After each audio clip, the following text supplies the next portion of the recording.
ክፍል 4 ይዤ መጥቻለሁ። ስለጠፋው በጣም ይቅርታ። እንዴት ናችሁ? በሰብስክራይብ፣ ሼር፣ ኮፒ ሊንክ እያደረጋችሁ ትንሽ ጠጋ እንድታደርጉ ይፈልጋሉ።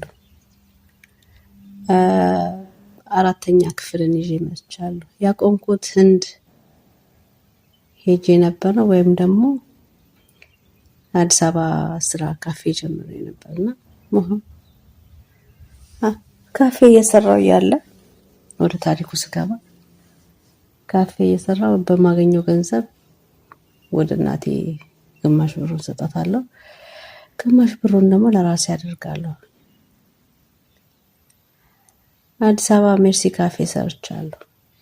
ሜክሲኮ ቡናና ሻይ ፊት ለፊት። እዛ አካባቢ በምሰራበት ሰዓት መኖሪያ ያስፈልገኝ ነበር።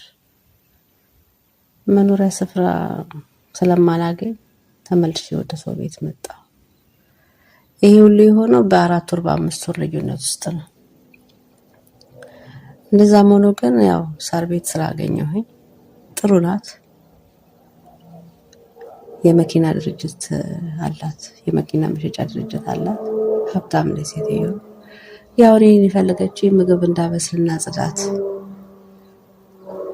እሷ ጋር 6 ወር ሰራሁ። በምን ምክንያት እንደሆነም ባላቅም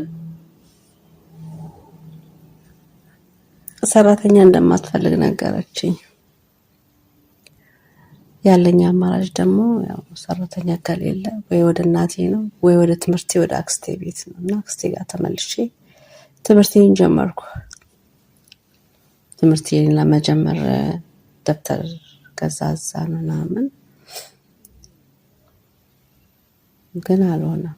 ከአክስቴ ጋር ጥሩ ነገር ላይ አልደረስንም።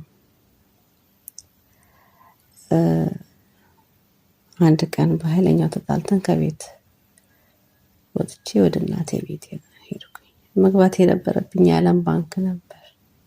ዓለም ባንክ የሚለው ታክሲ እኔ መሄድ የነበረብኝ ሰበት ዓለም ገና ነበር፣ ግን እኔ የገባሁት ዓለም ባንክ ነው። አብሬያቸው ከነበሩት ውስጥ ታክሲ ወዴት ነው የሚሄደው ስል ወደ ዓለም ባንክ ነው። እኔ አላውቀውም ዓለም ባንክ ነው። እዛ ከደረስኩ በኋላ ግን ምን ማድረግ እንዳለብኝ ግራ ስለገባኝ የሹፌሩን እኔ መሄድ የምፈልግ የነበረው ወደ ሰበታ ነው፣ ወደ ጫፍ መልሰኝ ወይ ደግሞ ወደ ነበርኩበት ቦታ